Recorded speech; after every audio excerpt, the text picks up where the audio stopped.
পার্বতীপুরে খালি ট্রেন আর train. করতোয়ার rake দাঁড়িয়ে আছে, ওদিকে 5 নম্বরে দাঁড়িয়ে আছে বিটিও, 4 নম্বরে করতোয়া, 2 নম্বরে বরেন্দ্র, 1 নম্বরে প্রবেশ করছে সীমান্ত। আর এই মাথায় ওই যে হেডলাইট দেখা যাচ্ছে, একতা আউটসাইড হয়ে আছে। তো সীমান্ত প্রবেশ করছে 66-34 নিয়ে।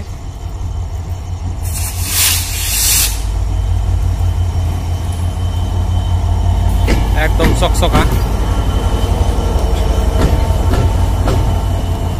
তো পার্বতীপুরে এই বিজি প্ল্যাটফর্মের সংকট। বরেন্দ্র প্রবেশ করছে, একতা আউটসাইড। বরেন্দ্র ছেড়ে যাওয়ার পরে একতা প্রবেশ করবে।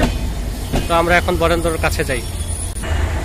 বলতে একটু ভুল হয়েছিল, করতোয়া দাঁড়িয়ে আছে 3 নম্বরে 3007, আর ওদিকে বরেন্দ্র দাঁড়িয়ে আছে 2 নম্বরে। 2 নম্বর থেকে বরেন্দ্র ছেড়ে যাচ্ছে, একটু পরেই একতা এসে প্রবেশ করবে। করতোয়াতে কিন্তু মাজেদ ভাই আছে, পরে দেখতে পারবেন, ছবি তুলবো ওনার সাথে।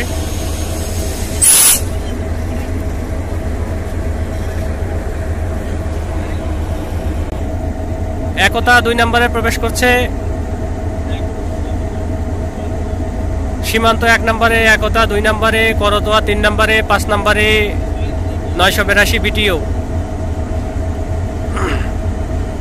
তাহলে পার্বতীপুরের প্ল্যাটফর্ম সমস্যা। একতা প্রায় 5 থেকে 7 মিনিটের মতো আউটসাইড হয়েছিল।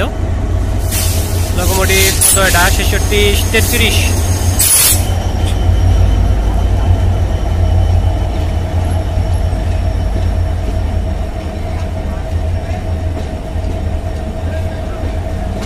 এই ছিল পার্বতীপুর থেকে। ধন্যবাদ।